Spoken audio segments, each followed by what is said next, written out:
Good evening, everyone.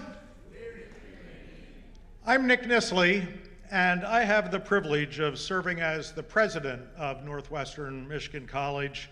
So on behalf of the college, I'd like to extend a warm welcome to all of tonight's attendees, whether you're here in person or attending online. And also, welcome to NMC's 75th anniversary. Yes, you may not know it. Yes, thank you. This year marks 75 years since NMC's founding back in 1951. 75 years of not simply being a community college, but 75 years of being the community's college. Tonight's program is yet another example of how we transform our students' lives and enrich our communities with programs like the International Affairs Forum.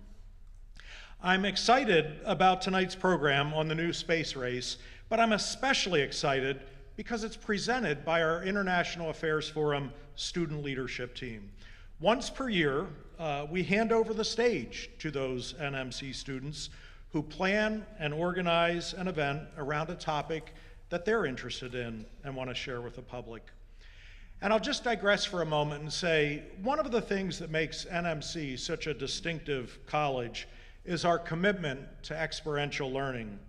At every turn, we seek to afford our students real-world learning or hands-on engagement. In other words, we emphasize the importance of learning by doing. So tonight, you're not only here engaging with an IAF event, learning more about the new space race, you're also getting to bear witness to student learning in action. Not to put too much pressure on you students. But tonight's event was planned by them, it was organized by them, and it's being executed by them. So these NMC students are having an incredible experiential learning experience here tonight as well. I'm thankful for tonight's guests, especially Dr. Aimee Hubble, who will be joining us here on stage, as well as the others who participated in the video interviews, like our own NMC instructor and astronomer, Dr. Jerry Dobeck, who's here with us. Lastly, it's IAF's membership appeal time, and it's going to be occurring later this next month and into June. So please, everyone, be watching your inbox. You obviously believe in the power of IAF as a platform for convening around important topics like tonight's. So if you're not already, I hope you'll show your vital support with membership and maybe annual giving. But let me now invite General Mike Leonard to come to the podium, and Mike has some news to share with us on behalf of the IAF Advisory Board. Mike.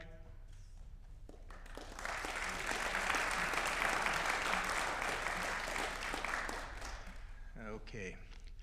Well, I have some bad news for you, and there's no other way to share it with you than just to let you know. It is with profound sadness that we report the loss of our International Affairs Forum co-chair, Stan Otto. Stan served for over 40 years in the U.S. State Department. He held assignments in Europe, Asia, the Middle East, and Africa. He was fluent in a multitude of languages, including German, French, and Japanese. He spoke 7 other languages, he said, just work and play. He was a Fulbright lecturer in Taiwan and taught at universities in Iran and Egypt. As a younger man, he served in the Peace Corps in Morocco and Cameroon. Stan loved music and the arts, and he sang baritone in a local quartet. Stan's commitment to global understanding and his wisdom and extensive diplomatic experience are going to be sorely missed.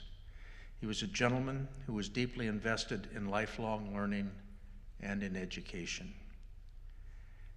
Farewell, Stan. You used your extraordinary talents well, and you made the world a better place for being part of it. I have no further information in terms of obituaries or funeral plans or anything of that nature. If we get them and we have permission to share them, we most certainly will, so we will get it out to our IAF membership. But I just wanted to acknowledge the incredible contribution that Stan Otto made to this community. He was a true gentleman. Thank you.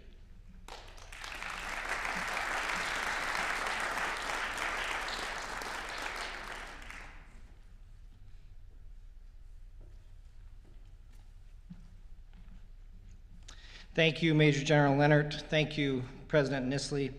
Together here, we're honoring Stan Otto's commitment to community education and the joy of learning. And we continue that this evening through the work of these remarkable students you're about to meet. Before that, quick mention, an important facet of our high school outreach. We hosted our 13th annual Academic World Quest regional competition at the Haggerty Center on February 26th. We had 85 students from 7 area high schools in the Quiz Bowl style competition. Lunch was donated by Jimmy John's and Grand Traverse Pie Company, had prizes from dozens of businesses. The winning team and its faculty advisor, IAF supporters, will fund the trip for them to the Academic World Quest National Competition in Washington, D.C. on April 27th and 28th. So the team represents its high school. This year, the winners hail from Traverse City West Senior High. You can see the gentleman there in the front row. 2 of them went last year, and 2 of them are new team members. And they represent Traverse City West, IAF, NMC, Traverse City, and also the state of Michigan among teams from 40+ councils nationwide. These opportunities and this platform are possible thanks to all of our supporting members and our diverse community of contributors, including tonight our event underwriter, who we have to thank for this student leadership team event, Eleanor Lynn. Eleanor,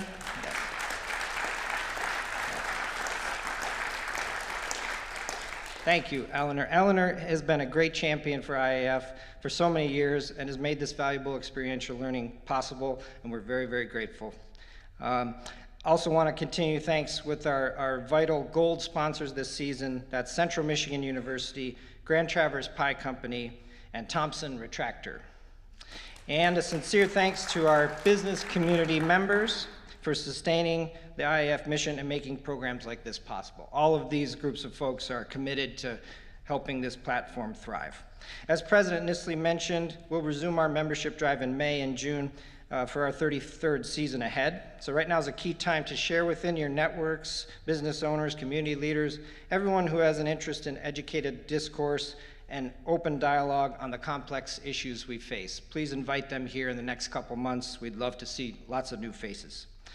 Now let's welcome our satellite partners, like we like to do. And that name has never been more apt than tonight. Gathering in Leland at the Old Art Building and at the Zonta Club of Rogers City at the Presque Isle District Library. You can give them all a wave at that camera over there. Welcome to our satellite partners. Yeah. Very good. Now, a quick reminder to silence mobile devices. I think I did that. And here's how the students will run this evening's program after I get out of here. We'll have 2 students running the Q&A. And a quick reminder that Q&A options for everyone in person or online is to email iaf@nmc.edu. For everyone online, you can use the Zoom Q&A function at any point during the program, or you can email us. Last method for the audience, we'll be circulating with question cards and a pen if you want to write it old-fashioned way. So now to hand this over to the student leadership team. It's been an honor to see them dive into this project week after week, starting last semester, and I'll also say weekend after weekend. To start this off, I'm pleased to introduce Harrison Willow, one of the team's co-chairs. Harrison is pursuing a degree in music as well as political science. Outside of school, he's a teacher and a performer. His love is at the intersection between art, culture, and global cooperation, and that's what drove him to participate in the International Affairs Forum. After finishing at NMC, he hopes to transfer to a state university to complete his bachelor's degree, after which he will pursue a graduate degree, as well as continue to perform and tour with his bands. So please give a warm IAF welcome to Harrison Willow.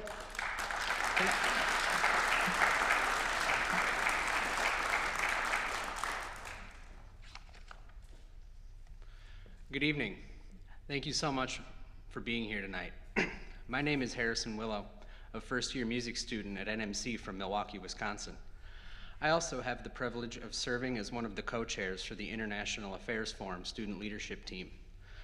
Tonight, we are here to learn about the new space race, an exploration into the future of international cooperation in space and how it affects our everyday lives. In this world, there are a lot of different things that we as people need to focus on: survival, success, politics, the weather. Sometimes it can be hard to find the time to delve into more exciting and optimistic topics when we have so many other responsibilities competing for our time. This need for a breath of fresh air and a desire to learn about a more clandestine field is what drove us to go down the path of the new space race for our event this evening. Our team is very excited to share everything that we have learned these last 7 months. Now, it is my pleasure to introduce my fellow co-chair and moderator this evening, Aimee A, as well as our guest speaker, Dr. Aimee Hubble. Dr. Aimee Hubble is a senior project engineer in the Civil Systems Group at the Aerospace Corporation, a federally funded research and development center based out of Chantilly, Virginia. She holds a Ph.D. in nuclear engineering with a focus on plasma physics from the University of Michigan. She also has an MSc degree in nuclear engineering and a BSc in engineering physics, also from the University of Michigan. She joined the Aerospace Corporation in 2013 and has worked in electric propulsion, low-temperature plasma physics, high-power RF microwave breakdown, and secondary electron material effects as part of Aerospace's physical science laboratories. Since 2023, she has been focused on in-space servicing, assembly, and manufacturing as part of the leadership team of the Consortium for Space Mobility and ISAM capabilities, working across government, industry, and academia to make ISAM a routine part of space activity. Aimee A is co-chair of the IAF Student Leadership Team. She is a health student splitting her time between NMC and Munson Medical Center.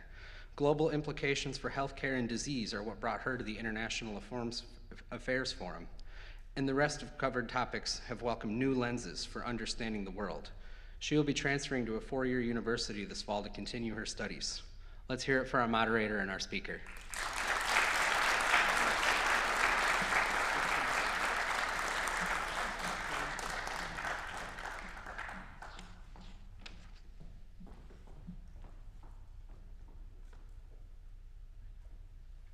Thank you so much, Harrison. And thank you to our audience tonight, both in person and virtually. Thank you to Dr. Aimee Hubble for being with us here this evening. Thank you. I'm so happy to be here. This is a very exciting opportunity for me to get to be here and talk to you all about space. I love talking about space. I especially love talking about space to people who may not be familiar with space, because I want to get you excited about space and all the cool things that are going on. So hopefully we'll do that tonight. I'm so excited. To get us started, I wonder if you can tell us broadly what developments are being made in your technological field, paint a picture of us for what's going on. Sure. So that's a great question to start with, because I've done a fair number of different things in my time in the space industry. I actually, in sitting and thinking how I was going to introduce myself to all of you, realized I've been doing space stuff for over 20 years now, starting in undergrad. So kind of the main fields I've worked in, I'll talk about propulsion, because propulsion is experiencing a little bit of a renaissance recently. Propulsion, we've obviously been moving things around in space for a very long time pretty successfully. Propulsion has a lot of really established old technologies that have generally been working well, but we can do them better. But some of the big things that we have been seeing lately are new entrants, new companies who have new ways of doing things. We see that hugely in launch. You know, we recently saw the last launch of the Delta IV Heavy, which was ULA's heavy launch vehicle. It's being replaced currently by offerings from SpaceX, who is kind of the only one in the game right now. We've got Vulcan from ULA, and there are new entrants who are coming as well. But it's very important to us to have, I'll say, a diversity of launch providers that are available to help us launch missions as soon as we need to. So it's great to see not only the success of SpaceX and continued development out of ULA, but some of the other new entrants, Blue Origin, Rocket Lab, groups like that that are coming. We've also, I worked mostly in what's called electric propulsion, which are plasma thrusters. These are, they're very cool. People love getting into plasma physics so they can work on space thrusters because they glow and they look really cool in the pictures you take in the lab. The reality is that they are highly efficient in space only thrusters. They typically give you about as much thrust as the weight of a piece of paper in your hand, which isn't very much. You're not going to go anywhere. You're not going to get very fast very quickly, but you will eventually get fast. So these are devices that you typically see used for orbit raising, station keeping, deep space missions. There was a very cool mission pretty recently out of NASA called DART that used electric propulsion on a satellite to hit an asteroid and try and move it. And it actually worked, which is really cool. So there's fun things you can do with these little highly efficient thrusters as well. And some of the exciting things that we're seeing is not only that we're getting a lot of new companies designing devices to fill this kind of space. We're seeing new propellants that we haven't seen before. We're seeing thrusters that can work on propellants that are more easily storable so that you can run small satellites on a ride share where you've got a whole bunch of them crammed in together in a fairing that are kind of hitching a ride with a bigger payload. If you've got a small thruster, a small satellite that's got very toxic substance in it, people get nervous if you store it next to the very expensive $100 million satellite. But if it's running on something benign, then you can get away with a little more. So seeing new propellant developments, very exciting. The other main field that I'm working in these days primarily is called ISAM. It is in-space servicing, assembly, and manufacturing. And this is a big deal because imagine that you bought a car and you drove it until it ran out of gas, and then you just left it on the side of the road. That's pretty much how we operate satellites these days. You put it up there, and it's just up there, and it's gonna be up there for 10, 15 years, whatever, and we're not gonna touch it. It's gonna do its thing. Maybe it breaks. If so, too bad. You can't get up there, you can't help it. ISAM is changing the way that we think about how we run these satellites. We're thinking about what if we go up there and we top up the gas tank so that you can run a little longer, or you can maneuver more effectively, or whenever you want to without worrying how full your gas tank is. What if you could go up there and do a quick fix on something that doesn't deploy correctly, or you could go up and replace a faulty piece of your payload or something like that. So I'm very excited to see in ISAM new technologies that are being developed to do things like complex robotic manipulators that can go in and do surgery on satellites, manufacturing that can happen on orbit. It turns out there are manufacturing benefits to microgravity, especially for things like pharmaceuticals and semiconductors. So we're seeing companies that are now starting to go up, make things in microgravity on orbit, and then bring them back down. So I'm excited about seeing that develop and scale till it's something that is actually something you could buy on the shelf. That is all so interesting and innovating and exciting. I am going to invite Piper Stowe and MK Katinji up to the podium to introduce themselves and our first video segment of the night.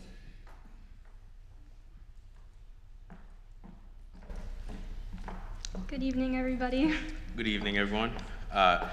My name is Mattheus Katinji. I'm a third-year international student from Kenya. Due to graduate this semester with a degree in audio technology as well as psychology. And my name is Piper Stowe. I'm a second-year marketing student here at NMC, as well as the chair of marketing for our student group. I plan to continue my studies at Grand Valley in the fall. It's our pleasure to introduce Donald Moore.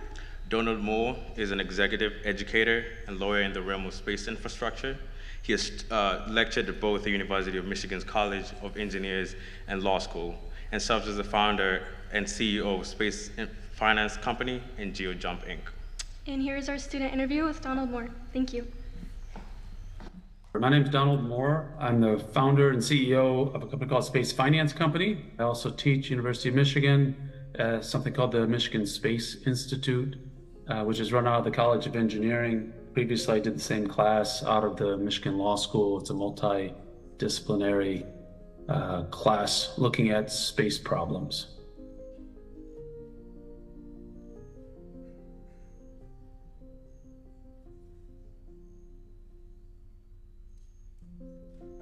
A number of things in there, and you probably need to distinguish between international law, international treaties and obligations, and domestic law. So any country, that country will typically have some rules For example, in the United States, if you want to launch a satellite and you want it to communicate, it requires an FCC license, the Federal Communications Administration, because it transmits data through radio frequency waves, and that's what FCC does. And there's other areas of licensing and control as well. International treaties are not obligations of companies and private players. They're obligations and relationships between countries. And those treaties, and the main one's called the Outer Space Treaty, those treaties require that each country oversee and supervise any company operating out of its country and under its jurisdiction. And if they violate that, let's say a company launches something and it does something that's contrary to the international rules, then it is the country that is responsible to the other country. The only way that really happens is through collective action by other member states that are subject, for example, to some international treaty. But even then, that ends up being international. So who's the strongest enforcer of the other countries that might enforce something? For example, celestial mining on the moon, mining of asteroids. So we end up with conflicts of what people thought the rules were. So for just a simple example, the Outer Space Treaty says no member state may declare sovereignty of a celestial body and then use them for themselves and declare them that they own it either as a company or as a country. I'm not sure how you don't own the moon, but you can own anything you take off the moon. There is really no chance of any new treaties. Like, the world is not in a mood right now for the US and Russia and China to agree to some brand new treaty about space debris or space traffic management, or those would be the two items that might have some agreement, but that's not really what's happening.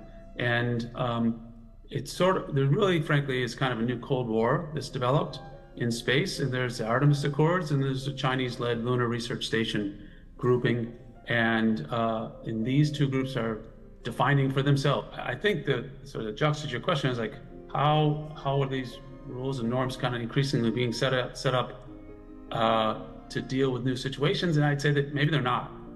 If you look within the Artemis Accords, so the Artemis Accords, certainly US-led Artemis Accords, think of our traditional allies, there may be 60 members of the Artemis Accords. They're not a treaty. They haven't been passed by the Senate, all these sort of rules, and they are not considered a treaty by the other countries. They're considered an agreement. Is talking about norms and practices, which is different than saying we're agreeing to something that's legally binding.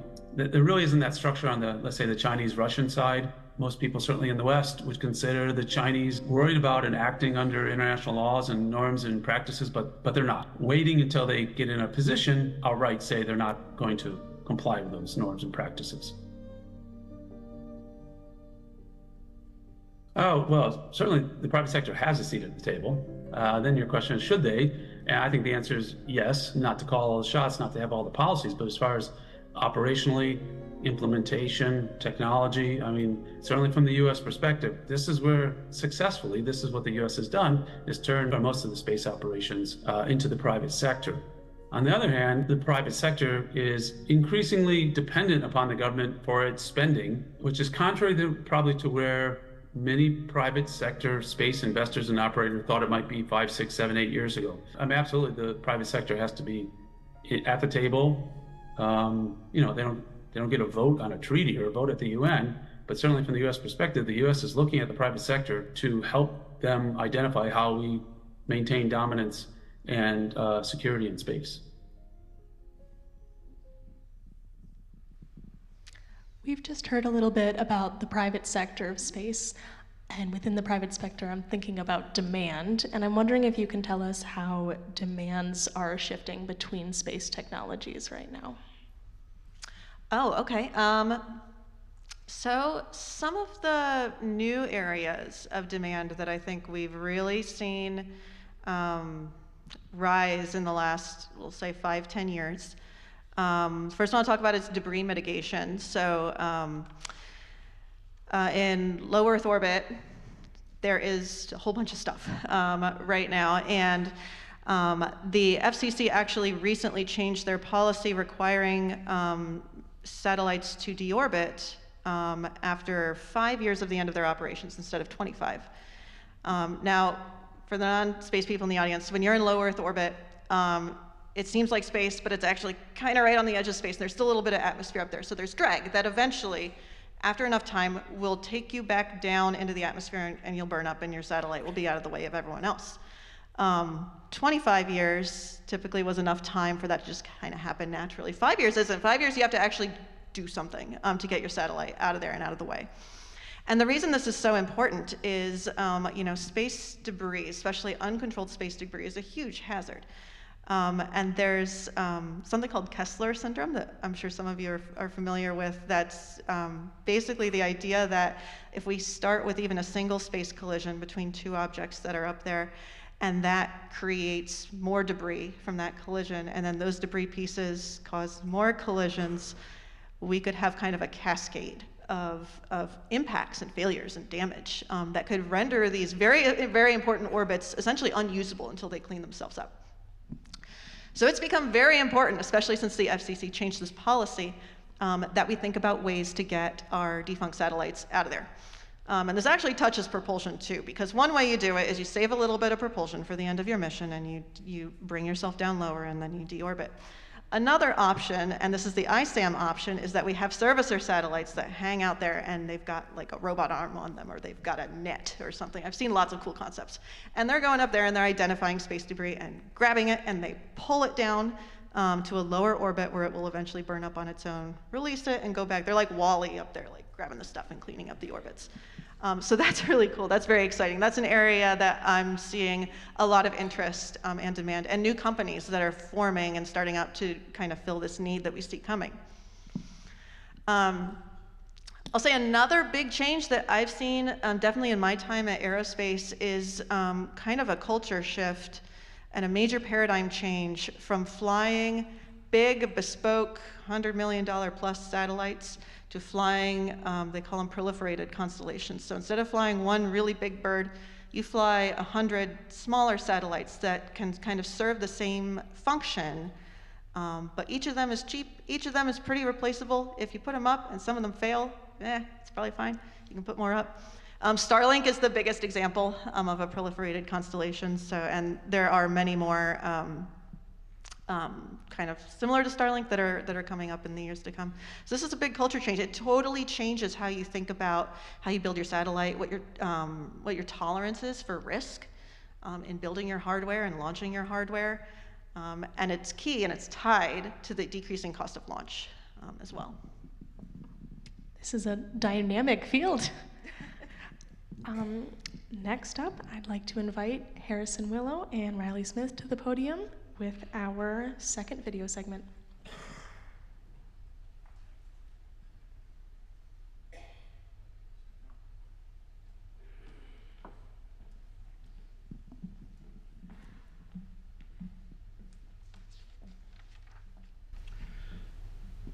Good evening, everyone. Once again, my name is Harrison Willow.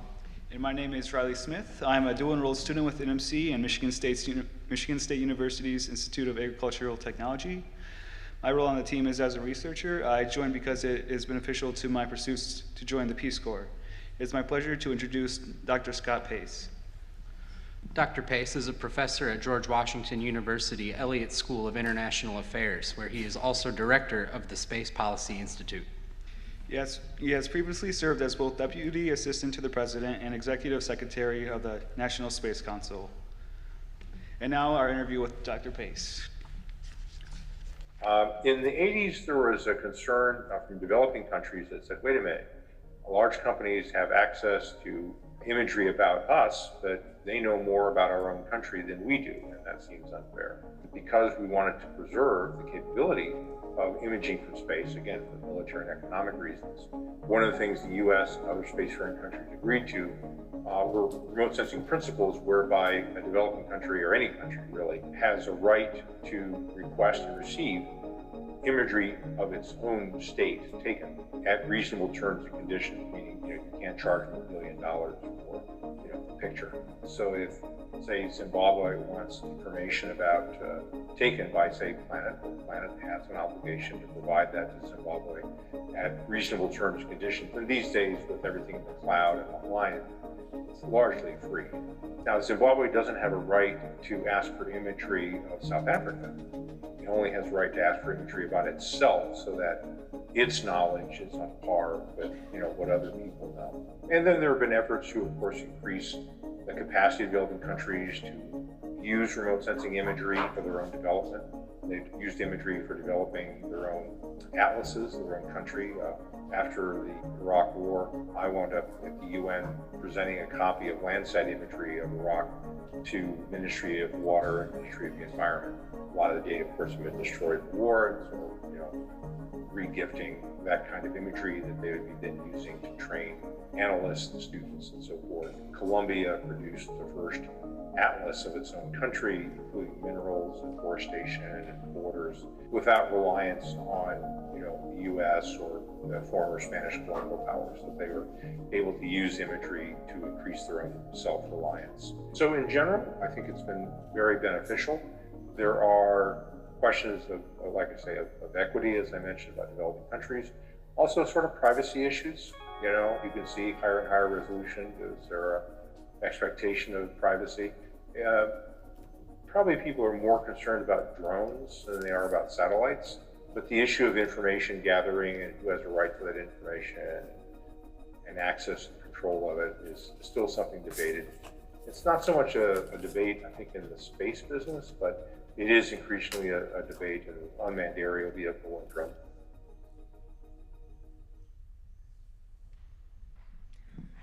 Dr. Pace explained one aspect of international and within countries and corporations cooperation. I wonder if you can tell us, in the scientific and developmental sphere, are you seeing more cooperation, competition? I imagine it's both. Maybe you can tell us about competition first and then the cooperation. I will start with competition because I have more to say about collaboration. I like collaboration better. Competition is absolutely a part, particularly of the industrial base of the space sector, especially now because we've seen there's kind of been a huge amount of venture capital investment in space in the last 10 years. And as a result, I also mentioned some areas where we're seeing increased demand. So we've had this huge influx of small startup companies that are working in the space field that were not there when I started at Aerospace, 15 years ago. Not all of them are going to survive. That's kind of just the reality. A lot of them are working in similar areas. Some are going to succeed. Some are not. The good news is that the ones that succeed will get bigger, and they usually end up buying up some of the ones that aren't as successful. And so the knowledge and the work that's been done all continues. So in that way, competition is good, and pushes everyone to be better, and also gives particularly our U.S. government space customers more options than they used to have when they're putting out their RFPs looking to acquire new space systems. I think that collaboration has always been something that the space sector's been pretty good at. I mean, the ISS is a great example of international collaboration that did something frankly incredible, and we're still collaborating with many of those same partners, on Artemis, on Gateway, and many other endeavors. So I'll say that my current role at Aerospace in this kind of ISAM gig is we're running a consortium. It's called COSMIC, the Consortium for Space Mobility and ISAM Capabilities, which, yes, is an acronym inside an acronym. And what this consortium is, it's free to join if you're a domestic university, government agency, or company that's working in the ISAM field. It's a kind of a gathering spot for everyone working in this area and to come together and jointly figure out what is it that we need to do as a unit. I think Donald Moore mentioned collective action. That's what this is. It's collaboration, it's collective action. What do we need to change in our policy and regulatory structure to make ISAM easier? Where do we need to add demonstration infrastructure to help the technologies that we need advance? What do we need? We have a workforce development working group. So it's what do we need? How can we help develop the space workforce that we need in the future to kind of help ISAM in this case be a reality? COSMIC is one of at least like a dozen similar consortiums that I know of in the space sector alone. So collaboration is happening across the board, and you can get companies that are in direct competition with each other to come together and work on things that they know are for mutual benefit. Same for government and industry. It's a great opportunity to get them together so that the companies can hear a bit of the demand signal, and the government can hear a little bit of what's out there and what's on offer. So collaboration is, in any industry, it is key to success, but space has always, I think, done it pretty well and continues to do so. That's really impressive. I am now going to invite Everett Howell and Annabelle Burke to the podium, introducing Colonel Cashin and our next video segment. Hey everyone, I'm Everett Howell. Since I joined the SLT in the fall, I've done a lot of the research and marketing. I am in my final semester here at NMC. I will graduate this spring with an associate's, and then I will be off to Eli Broad College of Business at Michigan State University in the fall. I joined the IAF Student Leadership Team just because I really wanted to meet more of these brilliant people in the community. And I really wanted to learn more about what's happening in the world around me, because there's a lot going on right now. I'm Annabelle Burke. I'm one of the researchers and interviewers in the Student Leadership Team. I am in the Unmanned Aerial Vehicle program after operating UAVs in the Air Force. Tonight, we have the privilege of introducing Colonel Lena Cashin to you all. Colonel Lena Cashin previously served our country in the United States Air Force. She is now retired from military service and a senior project engineer in the Defense Systems Operations at the Aerospace Corporation. And now for our video segment with Colonel Cashin. A lot of these large organizations have such influence around the world, whether it's economic or providing military capabilities. My name is Lena Cashin. I work for the Aerospace Corporation. I'm a senior project engineer there.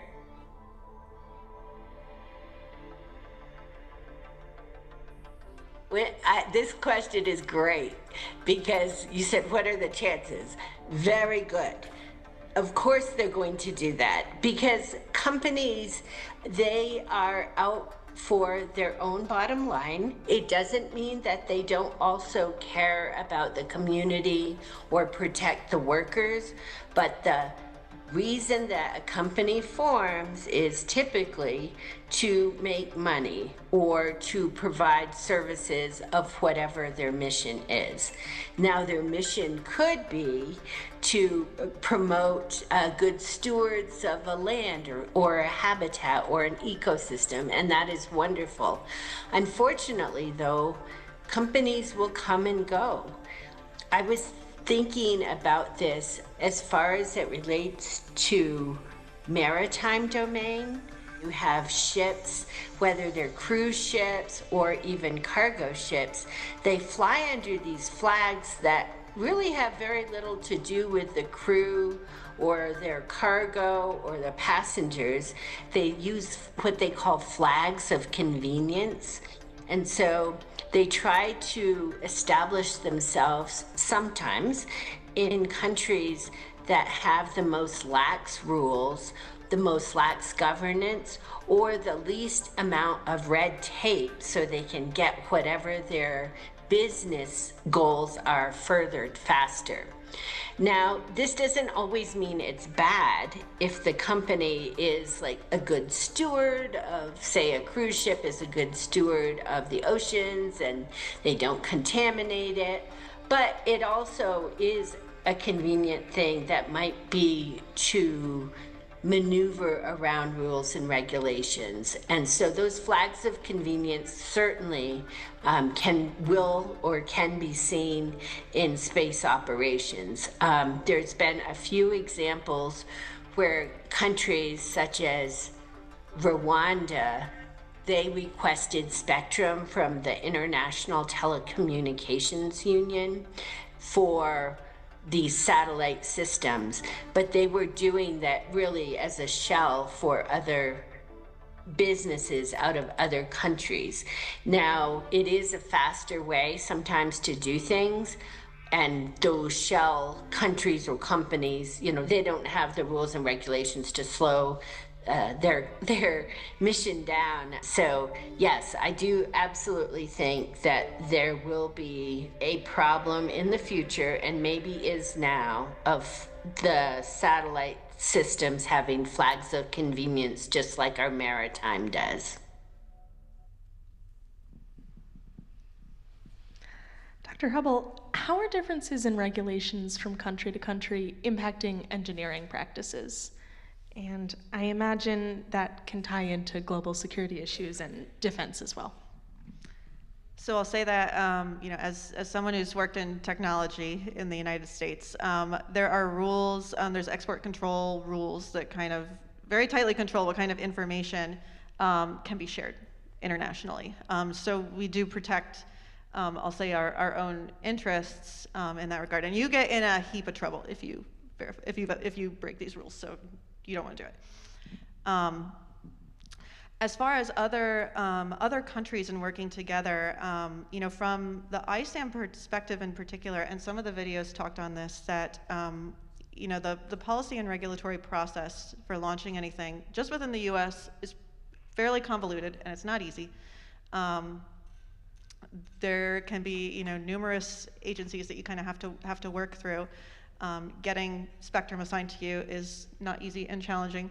And then when you talk about ISAM in particular, where you are sending up a satellite that's going to go interact with another one, and it's going to touch it, and maybe it leaves something there, it gets even more complicated if we're doing that internationally, because then you start to worry about, all right, if you break something, whose fault is it? Are you getting access to information that you shouldn't have one way or another if two countries are kind of interacting that way in space?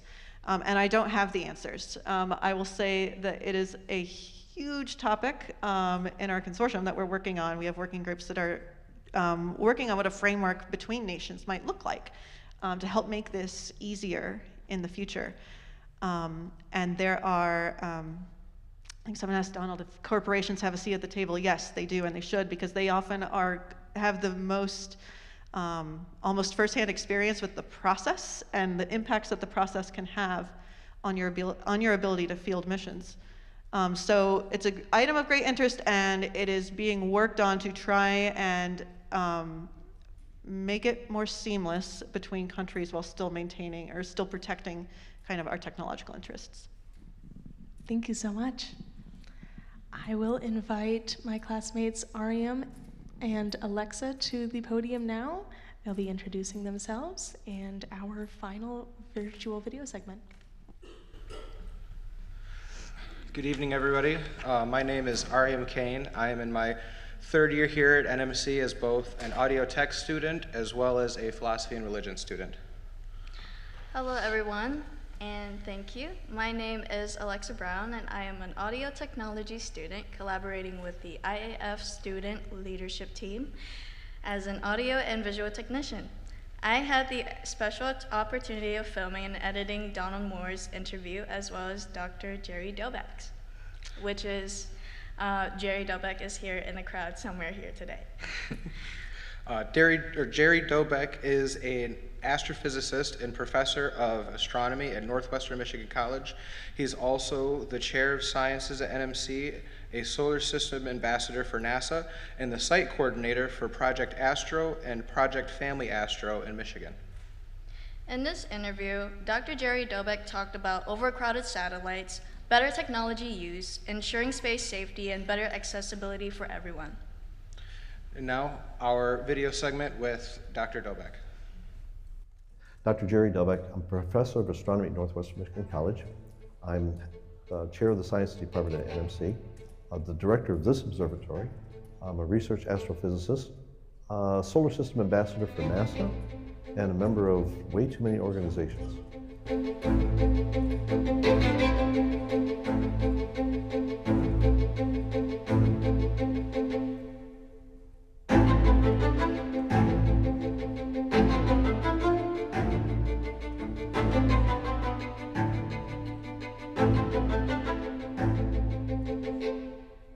How often would you say, I guess, like collisions happen in space, and what are we doing to kind of, navigate and organize how we're using space in space.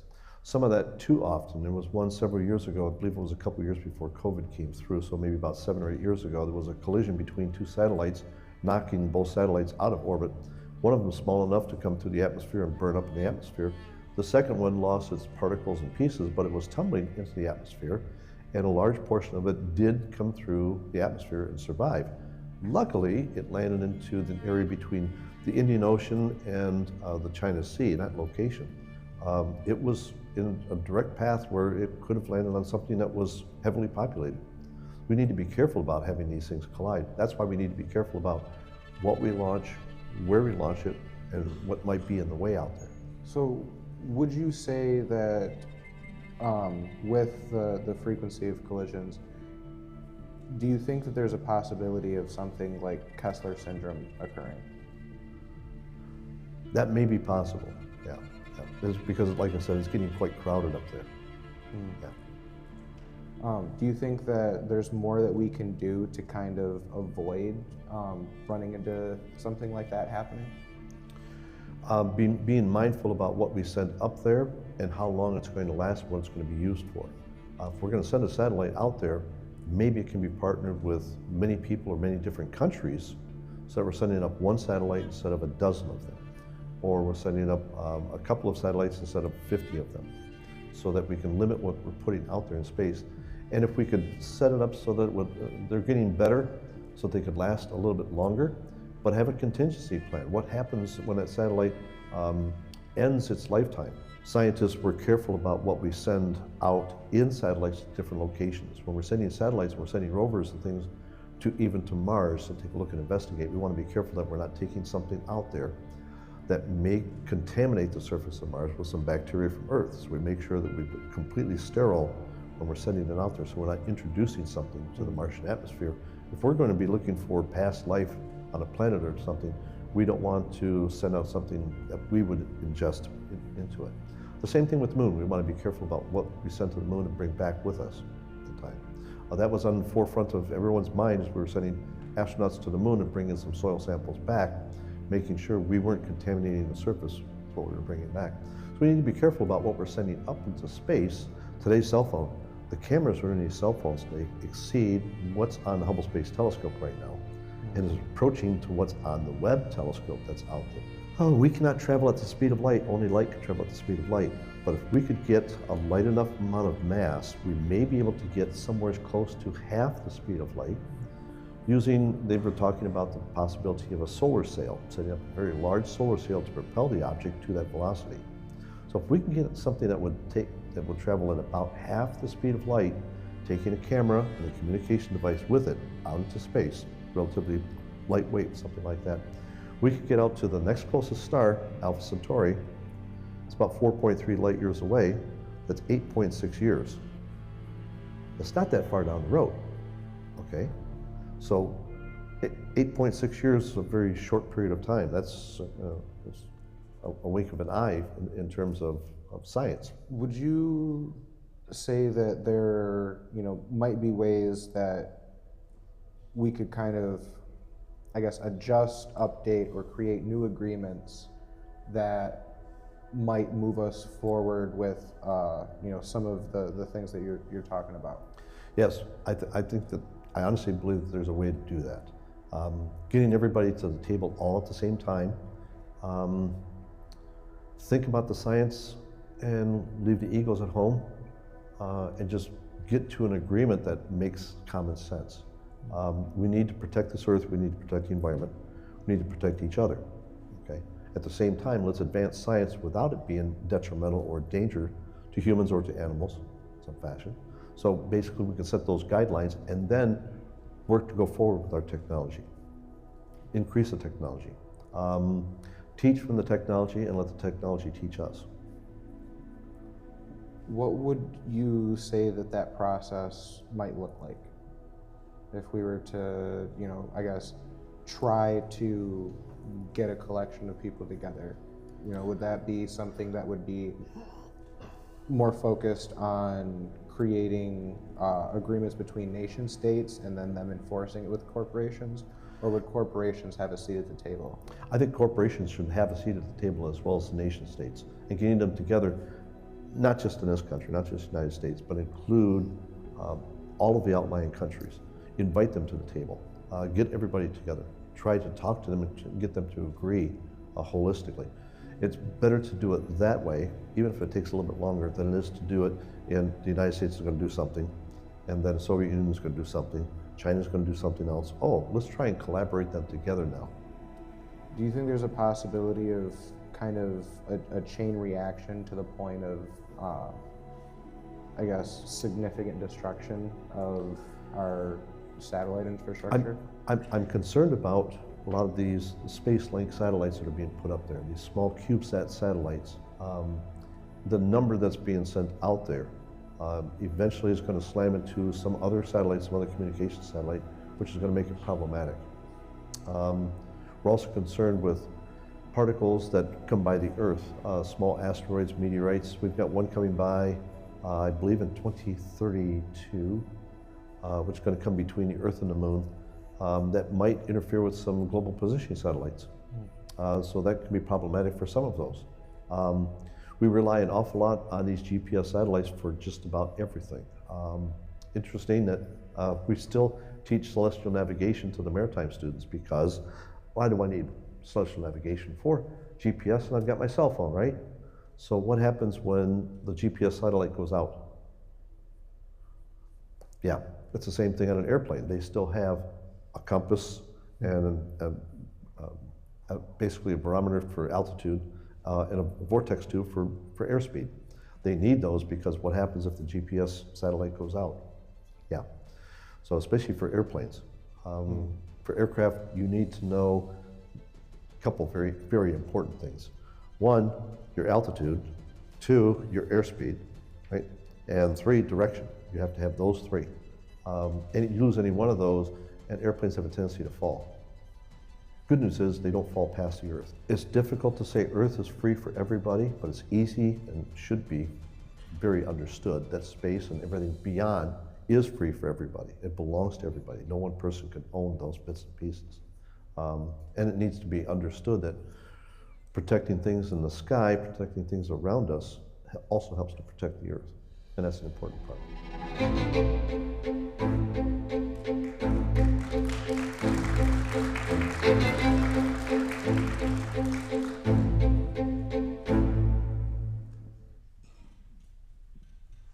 Thank you, Dr. Dovek, for that incredible interview, and to our audiovisual team for putting that together. Dr. Hubble, what technologies or developments make you optimistic about the future of space affairs?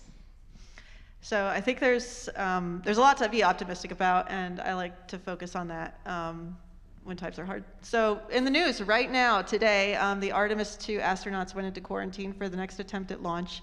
Artemis 2 is part of the NASA's moon program that is planning to take us back to the moon. So for Artemis 2, those astronauts are going to orbit, and I believe at one point they will be the furthest away from Earth that any human has ever been. Artemis 3, which is going to follow in a couple years, is now, that mission parameter has recently changed. Now it is going to be demonstrating some of the lunar lander technologies that are going to appear on Artemis 4 in low Earth orbit. And then Artemis 4, I think last I saw, like 2030, 2028, 2030 kind of timeline, is going to actually bring people back to the moon. So I'm very optimistic, and I'm very excited about that. You know, we've been to the moon before, but not in my lifetime, so it'll be, you know, the first time I get to see it. It'll be the first time my kids get to see it, certainly. And it's an important step to eventually getting to Mars, which is something else to be excited about. Let's see what else. I get really geeked about science in space. So the Roman Space Telescope is coming. That's, it is, and Webb obviously was very exciting when it launched, even though when Webb launched, people talked a lot of trash about Hubble, and that made me sad. But Webb is pretty cool, and Roman is going to be even cooler. So Roman Space Telescope, coming in I think about 2-3 years or so, is going to be looking at looking for exoplanets and studying dark energy and dark matter, which is super cool. Something a little more tangible and relevant to ISAM, which is near and dear to my heart. So this year, we are launching a couple of very cool demonstration missions that are going to be doing robotic servicing and refueling. In just a few months, Northrop Grumman, in collaboration with NASA, DARPA, and the Naval Research Lab, is launching, it's called the Mission Robotic Vehicle. It is flying a payload called RSGS, which stands for Robotic Servicing of Geosynchronous Satellites.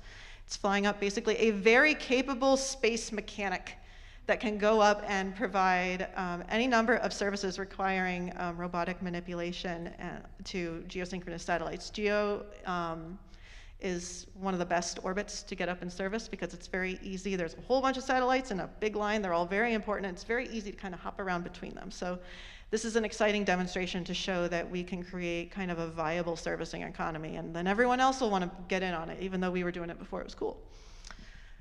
There's also some refueling demonstrations that are coming. There's another mission coming later this year that's called Swiftly, in which there's a NASA telescope called SWIFT that is currently descending into the atmosphere. So a company called Catalyst is going to come up, and they're going to grab it, and they're going to haul it back up where it belongs. They're going to do this on an incredibly short timeline. This was a mission that was awarded, the contract was awarded maybe 6 months ago, and they're going to be launching here in a few months, which is a crazy fast timeline. So it's very exciting on a general level to see how much faster we're moving in space too than we used to. So there's really a lot to be excited about. There's a lot to be optimistic about, and there's a lot of cool stuff that's coming down the pipeline. Even from an outside perspective, I'm beaming as well just hearing you talk about it. We're going to be moving into our question and answer segment now. So I will invite Everett and Annabelle back to the podium.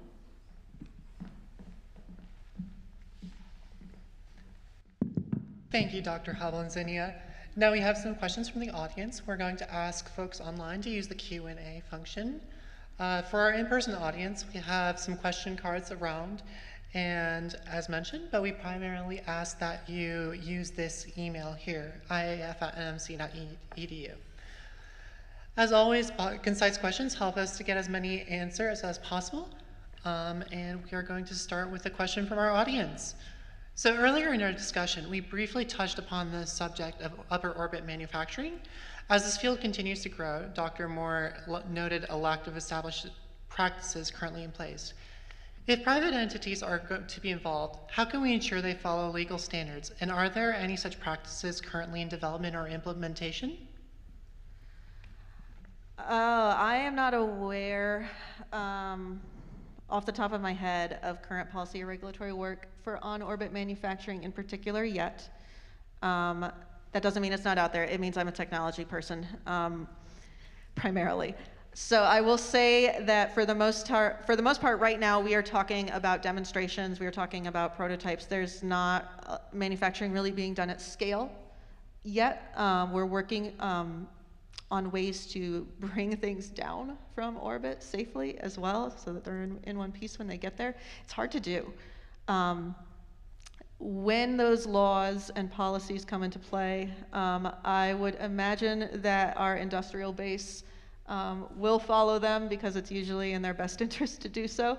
But it's important that industry also have a seat at the table, like we've talked about in developing some of these policies, so that kind of their perspectives are taken into account. Especially for these nascent industries, a lot of private industry is honestly putting a lot of their own investment into these technologies, into these fields, as well as the government. But they have a lot of skin in the game as well. So I think they should have a seat at the table. Thank you. Now, we did get a couple of questions about how public outreach and support affects research and development. And also, how can we spread awareness about these topics, or are there any topics you think the public should be more aware of?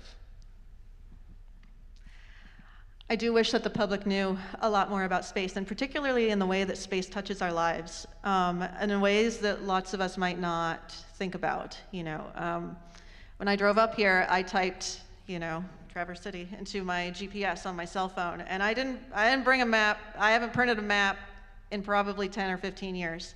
And it's because of GPS satellites that we can do that we can use this tiny box in our pockets to take us anywhere in the world. It's incredible. It's incredible. I mean, think about it. You take it for granted now, but 15 years ago, were we doing that? It's wild. It's thanks to space. It's thanks to, you know, military GPS satellites that were developed decades ago that led to this commercial adoption that has changed all of our lives for the better.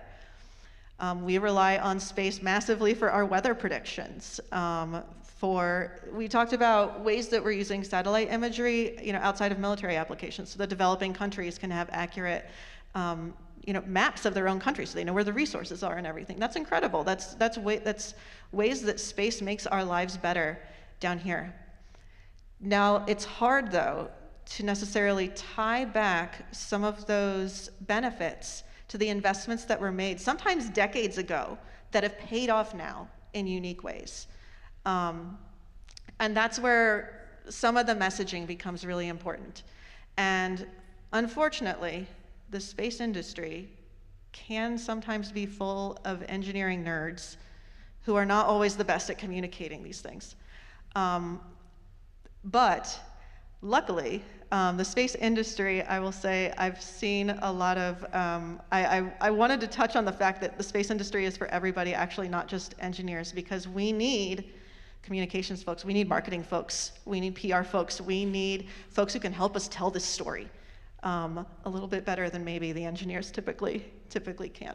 I say this with love because I'm an engineer, so I'm one of them. Thank you very much. Another question from our audience here. Are there going to be any studies about how satellites are decommissioned and burn up in the atmosphere? There's toxic materials released, and particularly aluminum oxide and things. So our current understanding is that we don't have a definitive understanding of the long-term effects.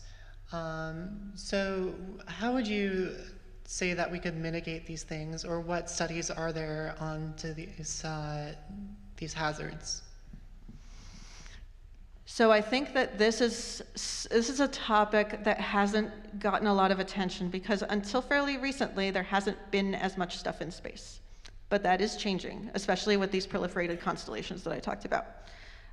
We have thousands and thousands of satellites going up that indeed are going to come down, and there's not much reason to think that that's going to slow down, especially once we do get better at collision avoidance and can be a little more confident in flying a lot of things.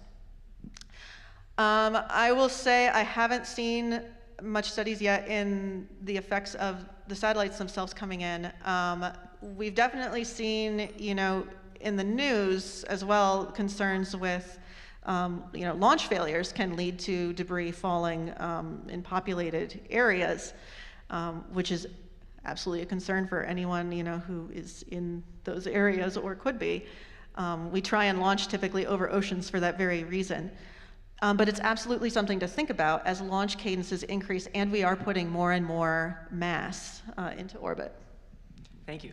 Next, we have a question from our in-person audience. I'm just going to read it as is. In space, refueling faces a chicken and egg problem. Satellite builders do not want to spend massively on refueling connections if no one is up there with fuel. Conversely, fuel providers don't want to provide fuel if there is no one to buy it. Do you see a path toward a first step, or has anyone started? I love this question because the chicken and egg problem is literally the word that we use for it. There is absolutely almost a stalemate, but it's not a stalemate, and I'll tell you why, between industry that is ready to provide the technologies to do this and the government demand to buy those technologies and actually go forward and do it. The government kind of has or industry is hoping that they will build it and they will come, and government really wants to see what their options are before they invest in a new architecture, because it's a new architecture. It's a totally new way of doing space. The path forward that I see is going to involve a little bit of trust and a little bit of risk from both sides, and we're starting to see that. So I mentioned refueling. There's a refueling demonstration mission that's coming later this year. That's a great first step. It's going to be, you know, it is a government-funded mission. It's going to be using a fluid transfer interface that was developed by industry, by a fairly small company that put a lot of their own money into the technology development as well. And once you've shown that it works, and once you've shown that here are the benefits you get from doing it, once they call it the TRL, the technology readiness level of that technology is advanced enough because you've flown it in orbit, then you start to get more folks that are willing to do it. But government's only part of the equation. There's a huge also commercial satellite industry as well. So you're gonna have situations where industry is working with industry to do these kind of servicing missions as well. So I think the key to it happening is starting with these demonstrations, demonstrating that it works, demonstrating the benefits, and it should build from there. Thank you. Thank you very much. Another question we have. The US appears to be becoming more isolationist. What implications does this have for international cooperations regarding issues in space? So, I mentioned before that a lot of our greatest successes in space have been built on international cooperation, particularly on the science front. And, the Artemis program involved a lot of contributions from our partner nations. We have signed up for treaties like the Artemis Accords. There are 61 countries that have signed the Artemis Accords where we're all agreeing together in good faith how we're going to operate in space going forward. I think that the US has been very dominant in space for a very long time, for pretty much the entire time. And I think that part of our continued success, we will need to continue working with our friendly partner nations and achieving greater things together than we ever could separately. So I hope to see that collaboration endure and continue. I see at the working level a lot of that continuing to still happen. So I hope that it continues. Thank you. All right, so I believe this is our last question of the night. A few days ago, over parts of Ohio and Pennsylvania, we saw and mostly heard a meteor pass overhead, breaking the sound barrier as it passed.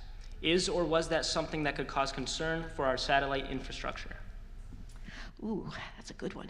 Yes, I think our last video touched on the risk of meteors or micrometeoroids impacting our satellites. It's a pretty simple, it's a question of cross-sectional area, right? How much area is taken up by satellites in orbit, and you've got a random object kind of coming in it.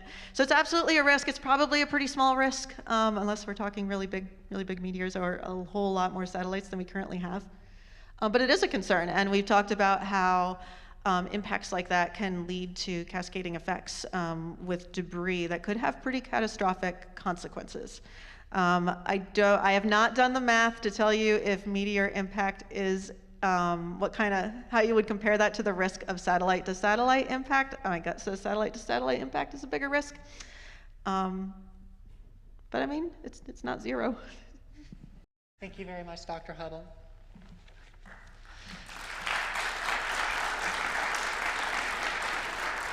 Well, we're coming to the end of our time together, but I want to thank all the students for their contributions. It's tremendously impressive what they put together, and your answers and expertise threaded throughout has just been enthralling. We could keep going, I think.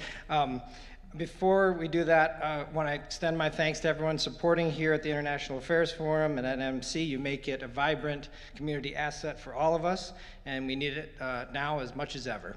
So quick rundown of what's coming up. I'll keep it very brief because it's all on the website, tciaf.com. On April 15th, program on the rights of nature, global movement based on indigenous values. We'll have Frank Bibbo here. He's a tribal attorney and director of the Center for Democratic and Environmental Rights. He worked on groundbreaking cases such as protecting Manuman wild rice. And we'll also have a virtual guest from Quito, Ecuador, Hugo Echeverria. And he is an attorney who works in biodiversity conservation and the rights of nature. The funders for that are the Grand Traverse Band of Ottawa Chippewa Indians. It's a grant, the 2% grant that helps to produce that program. And also event underwriters, Grand Traverse Regional Community Foundation.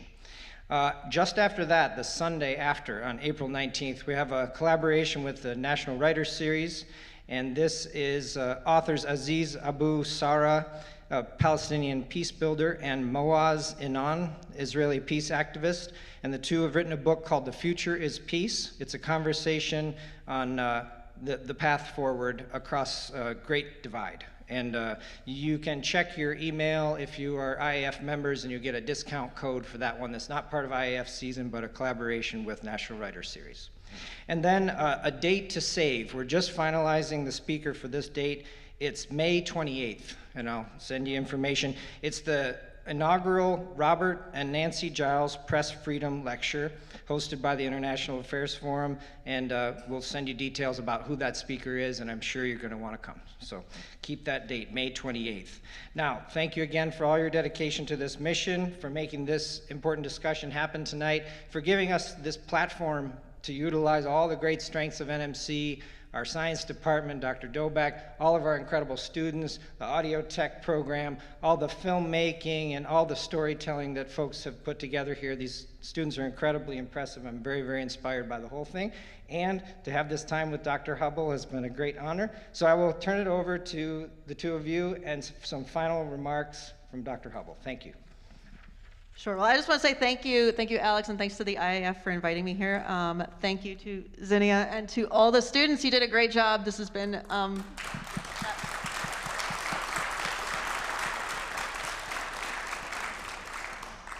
you guys did great. This was a blast, and thank you all for coming here and listening to me for an hour. I appreciate it. I love talking about space, so this has been a thrill for me. So thanks all. I am so lucky to have so many people to thank this evening. Thank you to our audience here tonight for your interest and your support.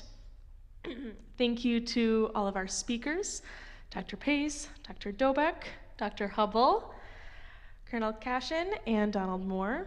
Special thank you to you for being here this evening, and to Dr. Dobek for sharing the NMC Rogers Observatory with us. On behalf of the whole student leadership team, thank you to our advisors, Alex Tank, Jim Bensley, and Elise Ballinger, for their mentorship, time, and knowledge over the past 7 months in the making of this project. And thank you to all of my peers in the student leadership team.